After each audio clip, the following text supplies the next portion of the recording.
딱 보니까 성훈이까지 앞으로 다 오세요. 예, 우리 코로나도 지났는데 이렇게 떨어져 있어요. 앞으로 오세요. 앞으로. 예. 그리고 우리 센터 쪽으로 모입시다. 센터 쪽으로. 좋아요. 예. 여러분 오늘 선이 되게 이뻐졌네. 원래 예뻤지만. 근데 인사는 잘하자. 이게 뭐냐? 목사님한테 인사하는데. 자, 오늘 우리 말씀 먼저 받겠습니다. 우리 함께 보실 말씀은 우리 딱 한 절만 보겠습니다. 몇 절이냐면 다니엘서 1장 8절 한 절입니다. 다니엘서 우리 1장 8절. 우리 구약성경 1231면 다니엘서 1장 8절 우리 한 절 말씀. 우리 화면 보시고요. 우리 같이 함께 한 목소리로 같이 읽습니다. 시작. 다니엘은 뜻을 정하여 왕의 음식과 그가 마시는 포도주로 자기를 더럽히지 아니하리라 하고 자기를 더럽히지 아니하도록 환관장에게 구하니. 아멘. 우리 한 번 더 읽어볼까요? 한 번 더 읽어보겠습니다. 한 번 더 읽습니다. 시작. 다니엘은 뜻을 정하여 왕의 음식과 그가 마시는 포도주로 자기를 더럽히지 아니하리라 하고 자기를 더럽히지 아니하도록 환관장에게 구하니. 아멘. 여러분 혹시 성경책을 가져오신 분들은 성경 가져오신 분, 핸드폰에 어플 있으신 분, 예, 그거 요 장면을 요 8절 말씀을 캡처를 하시고 아니면 성경책 갖고 계신 분들은 딱 가지고 계세요. 그리고 어디에다 표시를 하냐면 이게 오늘 여러분들이 이번 한 주간 살아나갈 목표가 되는데 그게 뭐냐면 다니엘은 뜻을 정하여 예, 동그라미를 막 치세요. 뜻을 정하여. 뭘 정했대요? 뜻을 정하여. 오늘 이 뜻을 정하여가 무슨 뜻인지를 저와 함께 살펴볼 거예요. 자, 여러분 우리 두 분씩 대부분 앉아 계시잖아요. 그죠? 민정이는 혼자네? 우리 장로님하고 같이 앉을까? 아니 정말로. 예. 민정아 잠깐 옮겨봐봐. 우리 장로님도 장로님 딸 셋이야. 둘이네. 자, 예, 같이. 자, 뭐 하냐면 우리 옆에 친구한테 이렇게 설명을 하는 거예요. 내 하나님은 어떤 하나님인지. 그러니까 나는 내가 믿는 하나님은 어떤 하나님인지를 짧게 정의해 보세요. 빨리 정의해 보세요. 내가 믿는 하나님은 어떤 하나님이라 짧게 정의.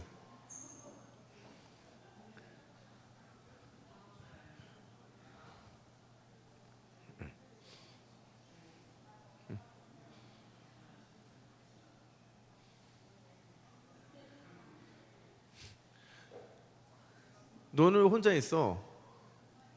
누구랑? 자, 혹시 지금 나의 하나님이 어떤 하나님인지를 옆에 우리 동역자의 소리를 들었는데, 야 이거 참 멋진 정의다 하는 거, 네. 뭐라고 얘기해? 찬이가? 응? 져주시고 기다려주시는. 너 고집 세구나. 아닌가? 오빠는 뭐라고 얘기하든. 빨리 얘기해 빨리. 나누세요. 이유도 한번 설명해 보세요. 이유도. 내가 믿는 하나님은 이런 하나님인데 이 하나님이 왜 그 하나님인지 한번 이유를 한번 물어보세요.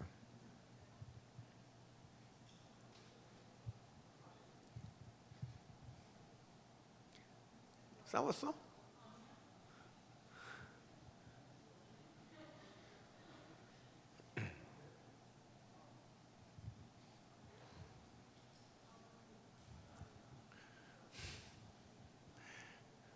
자, 여러분 저희가 오늘 왜 이런 말로 시작하자면 오늘이요 9월 첫째 주이긴 한데 사실 교회로 따지면 오늘이 하반기 사역과 하반기 신앙생활의 출발이거든요. 전반기는요 수련의 은혜 받기 위해 달려가요. 근데 하반기에는 받은 은혜를 어떻게 우리의 삶에 적용할 것인가를 가지고 싸워야 되는데 그러려면 우리에게 중요한 게 뭐냐면 우리가 무엇을 믿고 어떻게 믿고 그분을 어떻게 의지하느냐가 굉장히 중요해요.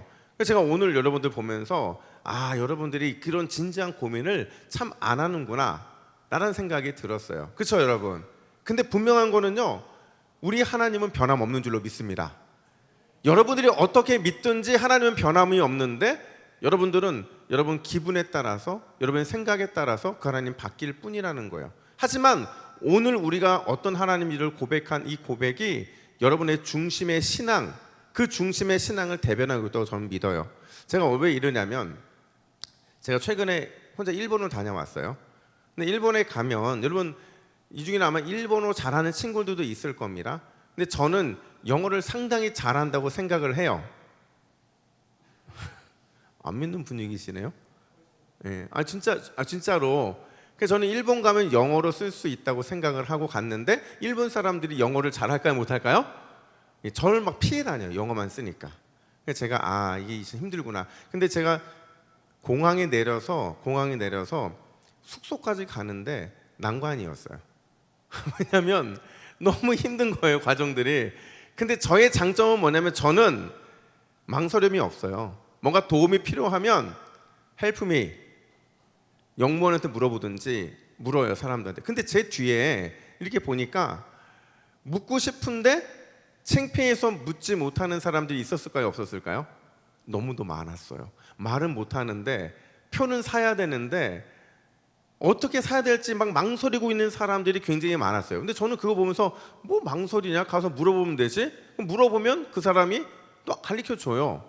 근데 이런 걸 보면서 야, 이게 참 이러지도 못하고 저러지도 못하고 있는 이런 우유부단함이 우리 신앙에 참 무서운 적이구나, 이런 생각이 들었어요. 여러분, 제가요 젊은 청년들하고 최근에 좀 많이 만났어요. 여러분뿐만 아니라 제가 휴가 가서도 젊은 청년들하고 교제를 좀 했는데 제가 한결같이 느꼈던 게 있어요. 그게 뭐냐면 참 이 성품이나 마음에 있어서 너무 우유부단하구나. 이거를 요즘에 이런 말 써요. 야, 쟤 참 티미하다, 이런 거. 힘이 없고 에너지 없고 막 이런 거 있잖아요. 뭔가 이렇게 해야 되는데 하지 못하고 있는 이런 모습들이 있는데 그게요 예배 시간에 똑같더라고요. 청년들이 예배를 드리는데 저는 참 오늘 제가 우리 다니가 인도하는 찬양을 제가 처음 온라인으로는 봤는데 저는 현태 시대예요. 이 말은 무슨 얘기냐면 현태가 인도하던 때 와서 현태가 인도하던 때 같이 있다가 현태와 함께 했던, 그때는 우리 다현이가 공부한다고 그래서 저와 이렇게 같이 연관이 없었는데 오늘 다현이 인도하는 거 보니까 제가 최근에 봤던 현장에서 봤던 찬양 인도하는 팀 중에서 가장 오늘뿐만 아니라 가장 에너지 넘쳤던 것 같아요. 뭐 안 믿는 분이 우리 청년부가 왜 이렇게 변했지? 여러분 진짜 그래요. 제가 찬양을 들으면서 오늘 되게 저는 나름대로 되게 너무 예배하기 너무 좋았거든요. 근데 여러분 생각해 보세요. 우리가 신앙생활을 한다고 하면서 우리가 너무 우유부단하게 너무 많아요. 이거는 단지 신앙생활의 우유부단함뿐만 아니라 우리의 삶의 방향도 그렇게 정해지는 거거든요. 여러분 지금 여러분의 이 청년의 때가 오늘이 또 있어요? 오늘 없어요. 내일이 또 있어요? 내일밖에 없어요. 근데 이 시간을 보내면서 우리가 뭔가 결단력 있는 모습을 보여야 되는데 우리는 그게 약하다는 거죠. 근데 재미있게도요 오늘 다니엘이라는 사람이 등장하거든요. 여러분 다니엘이요 그 당시에 몇 살인 줄 아세요? 몇 살이었던 것 같아요? 이거 봐. 저 같으면 그것도 한번 내질러 보겠어. 몇 살이요? 이렇게 할 것 같은데 너무 쑥스러워하고. 현태 몇 살인 것 같아? 18? 14? 싸울 건 아니지 지금. 너무 저돌적이어서. 맞아요. 14에서 18살 사이예요. 여러분보다 다니엘이 훨씬 더 나이가 어린 나이였대요. 근데 오늘 아까 읽었던 말씀처럼 다니엘이 어떤 태도로 어떻게 삶을 살았대요? 뜻을 정하여. 여러분 뜻을 정했다는 건요 단순히 내 뜻은 이거야 라고 말하는 게 아니라 내가 가야 할 길과 내가 해야 될 일을 분명히 알았다는 걸 말하는 거예요. 근데 참 청년의 때에 이 뜻을 정하는 게 참 어렵습니다. 그렇잖아요. 직장 생활하면 직장 생활 때문에 이 청년의 때에 뜻을 정하는 게 어렵고요. 학생 때는 학생 때이기 때문에 뜻을 정하는 게 어려워요. 근데 여러분 생각해 보세요. 청년의 때에 이 뜻을 정하는 게 어려우면 어른이 됐을 때 뜻을 정하는 게 더 쉬울까요? 어려울까요? 장로님 말씀하셨죠. 더 어려워요. 정말 어렵습니다. 왜냐하면 너무 많은 뜻을 방해하는 것들이 존재하기 때문에 그렇다는 거예요. 근데 여러분, 뜻을 정했을 때요, 하나님이 우리에게 얼마나 위대한 은혜들을 주시냐면요, 뜻을 정하는 사람에게 하나님은 비전도 주세요. 뜻을 정하는 사람에게 하나님은 나의 갈 길을 친히 인도하시죠.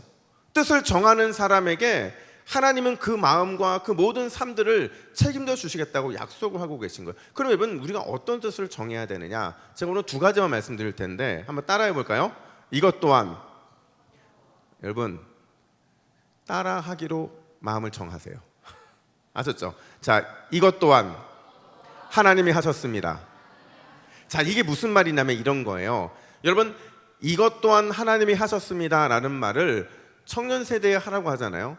그럼 뭐라고 생각을 하냐면, 아니, 분명한 이유와 뜻과 확신을 찾아봐야 그래야 이런 말을 하는 거지, 그냥 무턱대고 어떻게 이것 또한 하나님이 하셨다고 말을 하느냐는 거죠. 근데 이거는요, 여러분, 역사 이래에 다 똑같이 청년들이 했던 의문이었어요. 왜 우리한테 이것 또한 하나님이 하셨다는 것을 강조하느냐? 이게 오늘날 세대뿐만 아니라 지금까지 모든 세대가 그래 왔었거든요. 근데 여러분, 이것 또한 하나님이 하셨다라는 거는요, 어떤 특별한 믿음을 갖고 있거나 대단한 신앙을 갖고 있는 사람이 할 수 있는 표현이 아니에요. 이거는요, 그냥 우리의 일상에서 습관처럼 고백되는 거죠. 그래서 생각해 보세요. 만약에 여러분들이 오늘 아침에 일어나자마자 내가 일어나서 교회에 오는 순간까지 과연 여러분의 삶에서 이건 역시도 하나님이 하셨다라는 이런 마음으로 산 시간이 얼마나 될 것 같아요? 거의 없을걸요. 그러니까 이건 역시 하나님이 하셨다라는 이 고백은요, 바꿔 말하면 뭐냐면 하나님께서 내 삶의 주인이라는 사실을 고백하는 거예요. 그렇죠. 하나님이 내 삶의 주인이시기 때문에 비록 아침에 늦잠을 잤어도, 또 아침에 내 상황과 마음이 불편해도, 내가 하루 동안 지내가는 모든 시간들이 뭔가 내 마음에 좀 부담스러운 일이 있어도 그건 역시도 하나님이 하셨다라는 고백을 올려드리는 거는 일종의 믿음의 고백이라는 거죠. 그래서 저는 오늘 그랬어요. 오늘 처음 찬양 인도를 하는, 찬양 첫 곡을 들어가는데 저는 막, 찬양팀이 나를 위해서 오늘 배려를 하는구나. 첫 곡이 뭔지 아시죠? 예, 많은 사람들. 이거 딱 하는 순간, 와, 이 청년들이 역시 센스가 있구나. 내가 어른이라고, 옛날 사람이라고 이런 찬양을 해주는구나 생각을 했는데, 두 번째 곡 딱 들어갔는데 잘 모르겠는 거예요. 그래서 제가 찬양을 묵상하는데, 한 두 곡 정도 제가 몰랐던 것 같아요. 근데 그런 생각이 들어요. 근데 그 찬양이 모르는 찬양이라 할지라도 그 자리에서 그 찬양을 들으면서 또 나도 묵상을 하면서 이것 또한 하나님을 찬양하는 것이니까 그 찬양 안에 나아가면 하나님 그 가사를 통해 은혜를 참 많이 주시더라고요. 그래서 오늘 저에게는 오늘 예배가 참 좋았어요. 여러분, 다니엘이 오늘 어떤 시대를 살았냐면요, 1절과 2절을 보면, 우리 1절과 2절 말씀을 화면으로 띄워줄 수 있나요? 제가 지금 그렇죠. 우리 1절과 2절 말씀을 같이 한번 읽겠습니다. 시작. 유다 왕 여호야김이 다스린 지 3년이 되는 해에 바벨론 왕 느부갓네살이 예루살렘에 이르러 성을 에워쌌더니 주께서 유다 왕 여호야김과 하나님의 전 그릇 얼마를 그의 손에 넘기심에 그가 그것을 가지고 신할 땅 자기 신들의 신전에 가져다가 그 신들의 보물 창고에 두었더라. 자, 여러분, 이게 뭐냐면요, 우리가 살아가고 있는 실존을 보여주고 있는 거예요. 여러분, 우리는요 1절의 상황 속에 살아갑니다. 1절이 뭐냐면 망한 거예요. 무너진 거예요. 패했다. 그러니까 세상의 역사를 보여주고 있는 게 1절이거든요. 근데 2절은 뭐냐? 2절의 시작은 주께서로 시작이 돼서 2절의 끝은 넘기심으로 끝납니다. 그러니까 1절은요, 지금 다니엘이 당하고 있는 그 환경적인 상황, 세상을 보여주고 있다고 한다면 2절은 뭘 보여주느냐? 그 모든 것을 누가 하신 거라는 거예요? 하나님이 하셨다는 거죠. 이게 바로 이건 역시도 하나님이 하셨다라는 거라는 거죠. 여러분, 지금 이 말 속에서 1절과 2절을 해석해 보면 지금 이스라엘이 실제로 망했는데 망했다는 거예요? 안 망했다는 거예요? 안 망했다는 거예요. 지금 이스라엘 백성들이 무너지고 패했는데 그렇지 않다는 거죠. 뭐 때문에? 주께서 때문에. 주님께서 그렇게 하셨기 때문에 그들은 망한 게 아니라는 거죠. 이게요, 여러분, 어떻게 보면 오랜 동안 신앙생활 했던 분들은 그렇지 뭐 당연한 거 아니야 이렇게 생각하겠지만요, 이걸 여러분 삶에 한번 적용해 보세요.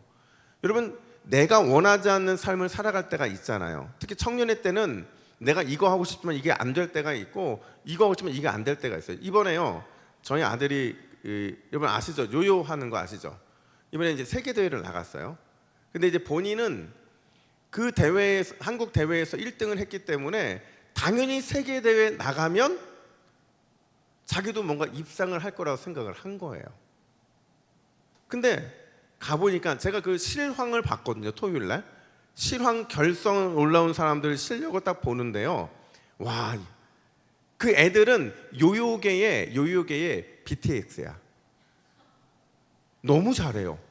그러니까 그런 거 있잖아요. 보통 여러분 아시죠? 피겨스케이트를 타면 딱 처음 음악 나와서 딱 하다가 마지막 짜자잔 짠 끝나면 음악이 딱 끊기는 거 있잖아요.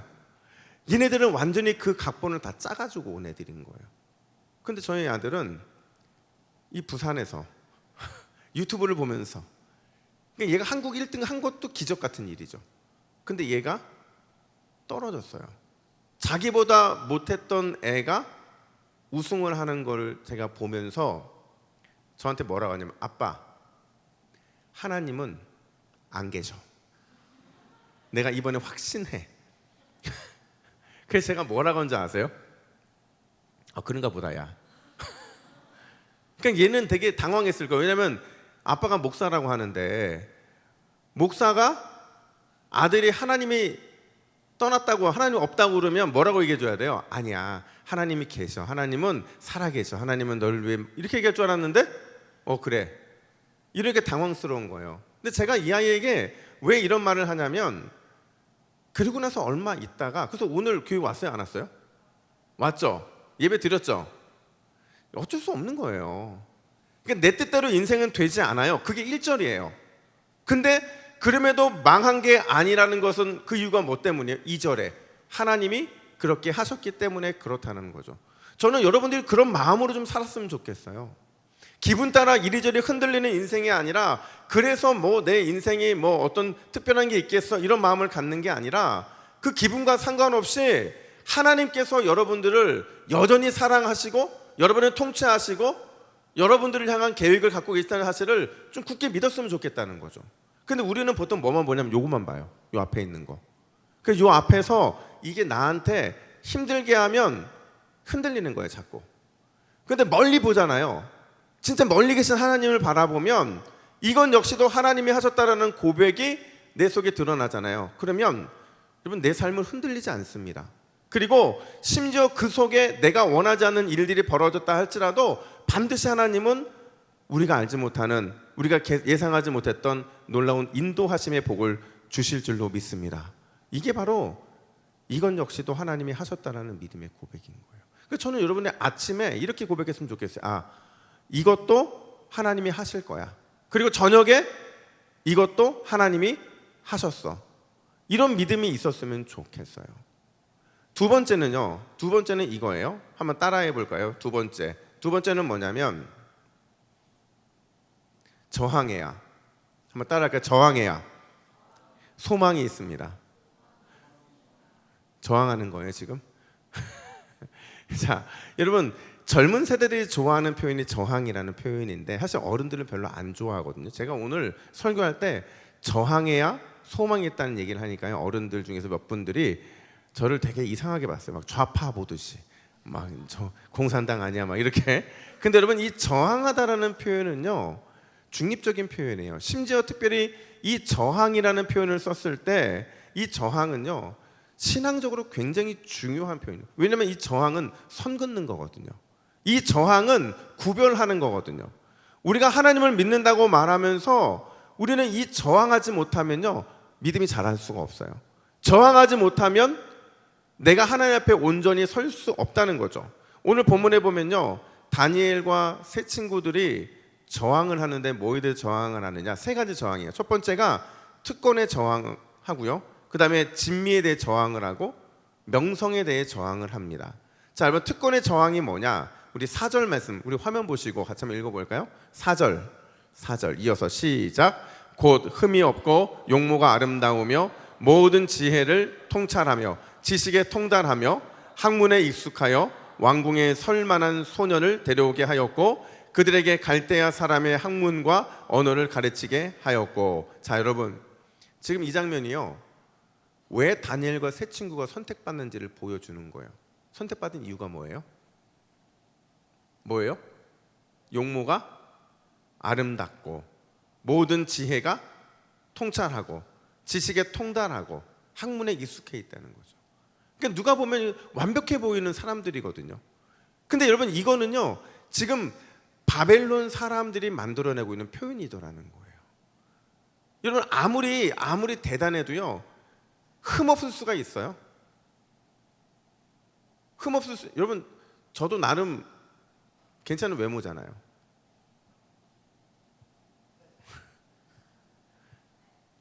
소리야, 너의 마음을 읽었어. 상처받았어.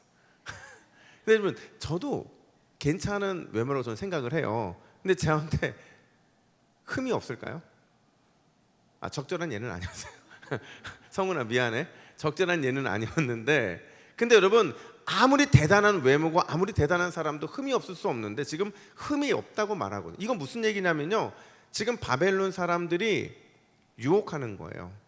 뭔가 너희들은 특별한 사람들이고 특별한 교육을 받을 것이고 모든 면에서 부족하니까 너희는 특별한 사람이야, 그 마음을 갖고 살았으면 좋겠어. 지금 이런 유혹을 하는 거거든요. 심지어 이들한테요, 너희들이 3년 동안 우리 뜻만 잘 따르면 출세할 거고 또 성공의 기회까지 갖게 될 거야 라는 이런 어떤 특권의 유혹을 그 앞에 내어놓고 있죠. 뿐만 아니라 그들이 진미의 유혹을 받는데, 진미는 당연하게도 여러분 왕의 음식과 왕의 포도주거든요. 근데 여러분 이 왕의 음식과 왕의 포도주가 얼마나 대단했는지 그냥 좋은 음식, 좋은 최고의 음식 이렇게 말하면 되는데 뭐라고 말을 해요? 왕의 음식, 왕의 포도주라고 말하거든요. 그만큼 거절할 수 없을 만큼 대단한 것들로 그들이 이 진미의 유혹을 받고 있었다는 거예요. 그럼 마지막으로 명성의 유혹인데요, 여러분 이들이요 이 모든 시험을 다 통과하잖아요. 그러면 모든 시험을 통과하고 나서 어떤 유혹에 빠질 수 있느냐? 15절 말씀 보세요. 15절 말씀 같이 있습니다. 시작. 열흘 후에 그들의 얼굴이 더욱 아름답고 살이 더욱 윤택하여 왕의 음식을 먹는 다른 소년들보다 더 좋아 보인지라. 이게 뭐예요? 지금 더욱 더 이렇게 하잖아요. 비교거든요. 비교하면서 너희가 이렇게 하면 자신을 얼마나 잘 드러낼 수 있는지, 얼마나 승리의 이 마음들을 과시할 수 있는지를 그 앞에 딱 유혹을 내놓고 있는 거라는 거죠. 중요한 건 뭐냐면요, 지금 다니엘과 세 친구가 여기에서 승리했다는 거예요. 근데 이 승리를 다른 말로 바꿔 말하면 저항했다는 거죠. 이 저항이 뭘 의미하느냐, 어떻게 그들이 이 저항에 승리할 수 있었느냐, 9절은 이렇게 말합니다. 우리 9절도 같이 한번 읽어볼까요? 9절 말씀 시작. 하나님이 다니엘로 하여금 환관장에게 은혜와 긍휼을 얻게 하신지라. 아멘. 자, 여러분 이게 우리가 오늘 읽었던 거잖아요. 자, 은혜와 긍휼이라는 단어는요 항상 여러분을 따라다니는 거예요. 저를 따라다니는 거고요, 하나님을 믿는 백성들은 늘 꼬르표처럼 따라가는 게 뭐냐면, 저 사람은 하나님의 은혜와 긍휼을 입은 사람이야. 바로 이 표현이거든요. 하나님의 은혜가 뭐예요? 변함없는 사랑이에요. 헤세드죠. 우리가 이렇기 때문에 사랑하고 저렇기 때문에 사랑하지 않고 그게 아니고요, 하나님의 사랑은 변함없이 또 초월적으로 우리가 언제나 동행하는 그 언약적 사랑이라는 거죠. 이게 헤세드예요. 은혜예요. 그럼 긍휼은 뭐냐? 이건요 가슴이 타는 것 같은 이런 불쌍히 여김이라는 거예요. 제가 아는 한 자매가 있었는데, 제가 청년 때 가르쳤던 자매거든요. 근데 그 자매가 다 괜찮아요. 근데 이 자매는 긍휼함이 너무 큰 거예요. 여러분 긍휼함이 큰 자매들이 좋은 남자를 만날까요? 못 만날까요? 제가 이번에 한번 휴가 가서 그 친구를 만났는데 왜 자기를 잡아주지 않았냐고 저희 그래서 왜냐하면 이 청년은 진짜 이 뭔가 이렇게 불타는 애절함이 그 안에 있어요. 그러니까 뭘 못 봐주냐면 자기의 손길이 미쳐야 되는 그 사람을 못 봐주는 거예요. 똑같은 친구들끼리도 그렇고 심지어 남자 친구를 만날 때도 그냥 자기의 도움이 필요한 남자친구를 자꾸 만나는 거죠. 그러니까 제가 그러지 말라고 그랬거든요. 너 나중에 후회한다. 네가 진짜 사랑하는 사람을 만나야지. 그 친구는 사랑과 이 불쌍히 여김을 이해를 못하는 거예요. 이 두 가지를 헷갈려 하는 거죠. 그러니까 결국에는 저한테 결혼하겠다고 왔는데 둘이 결혼하면 안 될 것 같은 거야. 근데 결혼하겠대. 근데 이번에 아니나 다를까 제가 서울 간다는 얘기를 들으니까 서울 갔더니 그 친구가 자기 AS 해달라고. 뭐 이미 결혼한 걸 뭘 AS를 어떻게 해줘요. 그래서 기도해주고 말았는데, 여러분 여기서 말하는 긍휼은 그런 긍휼이 아니에요. 그냥 하나님께서 마치 어머니의 마음으로 타는 것 같은 안타까움에 불쌍히 여김, 그게 긍휼이거든요. 근데 여러분 중요한 건 뭐냐면 하나님의 은혜와 긍휼이 어떤 사람에게 임하느냐, 처절하게 저항하는 사람에게 임한다는 거예요. 다니엘과 이 세 친구가, 여러분 생각해 보세요. 다니엘과 세 친구가 이 왕의 진미와 왕의 포도주를 거절하고 완전히 신앙으로 승리를 했어요. 이 승리의 소식이 바벨론 왕국에서 어떤 영향력이 있었나요? 바벨론 왕국이 갑자기 거국적으로 회개를 했나요? 같이 포로로 끌려왔던 포로민들이 이들의 승리를 보면서 막 소망을 품고 대단한 신앙을 갖게 됐을까요? 아니에요. 여러분 다니엘서를 가만히 보면요, 다니엘과 세 친구의 이 저항이요 아주 미미했어요. 아니 드러나지도 않아요. 우리가 보니까 이 사건만 드러나니까 대단해 보이지만, 여러분 보시면 다니엘과 세 친구가 음식을 거절하고, 그리고 특권 의식을 거절하고, 그리고 그들의 명성욕을 거절했지만 그들은 결국에는 그 당시 바벨론이 말하고 있는 모든 학문을 다 배웠어요. 그리고 심지어 그들은 점성술까지 배우게 됩니다. 무슨 변화가 있었나요? 근데 중요한 변화가 하나 있어요. 나중에 이 다니엘 12장에 가면요, 하나님께서 그들을 별과 같이 빛나게 하세요. 그때 당시에는 이 저항의 능력이 얼마나 대단했는지를 나타나진 않았어요. 근데 다니엘서 12장 가니까요, 하나님이 그들을 별과 같이 대단한 능력의 그 믿음으로 세상을 비추게 만들더라는 거죠. 여러분 오늘 여러분들이 하나님 앞에 신앙으로 무엇인가를 결단하고 저항하잖아요. 그게 대단한 걸로 나타나지 않아요. 그렇게 결단하고 했으면 뭔가 큰 역사가 일어날 것 같지만 절대 그렇지 않더라는 거죠. 근데 여러분 우리는 그럼에도 불구하고 왜 결단을 해야 되느냐, 왜 저항을 해야 되느냐? 결국에 하나님께서는 그 저항이 모여서 여러분을 통해 세상을 비출 수 있기 때문에 그래요. 여러분 저는 저희 동북의 청년들이 서동을 비추지를 원치 않아요. 여러분들은 서동을 비추기를 원할 수도 있겠지만 저는 서동을 비추지 않기를 원해요. 적어도 여러분들을 통해 하나님이 일하시려면 하나님이 여러분을 통해 열방을 비추기를 간절히 축복합니다. 열방을 비춰야죠. 그렇잖아요. 열방을 비추기 위해서 오늘 우리는 저항하고 싸우고, 그리고 나의 전부이신 하나님이 얼마나 위대하신지를 경험해야 된다라는 거예요. 여러분 오늘 제가 두 가지를 말씀드려요. 첫 번째가 뭐예요? 이것도 누가 하셨다고요? 하나님이 하셨다는 것을 아침과 저녁으로 고백하세요. 두 번째는 뭐예요? 저항해야 된다. 뭐에 대해 저항해야 돼요? 수많은 유혹들이 있거든요. 그 유혹들 앞에서 저항하면 그 저항의 결말이 지금 크게 보이지 않아도 하나님은 반드시 여러분들을 통해 위대한 일들을 행하실 줄로 믿습니다. 우리 그 마음을 가지고 함께 찬양하고 잠깐 기도할 텐데요. 우리 찬양팀 나오시고 같이 찬양합시다. 어떤 찬양을 할 거냐면요, 우리 나의 모습 나의 소유, 우리 함께 이 찬양을 들려드리는데, 나의 생명을 드리니 누구의 영광을 위해 사용해달라고 고백합니까? 주 영광을 위해 고백을 하는 겁니다. 여러분 오늘 우리가 이 찬양을 부르면서 앞서도 말씀드린 것처럼 여러분 뜻을 정해야 돼요. 뜻을 정한다는 건 나의 심장을 꺼내놓는 거거든요. 나의 심장을 꺼내서 하나님, 내 생명은 하나님의 것입니다라는 믿음의 고백을 하는 거예요. 근데 그런 사람의 삶에는 항상 두 가지가 나타나죠. 이것도 하나님이 하셨다라는 믿음의 고백이고, 그리고 내 안에 하나님 뜻대로 살겠다라는 믿음의 저항이 생길 수밖에 없다는 거예요. 우리가 이 마음을 가지고 이 두 가지를 가지고 함께 이 찬양을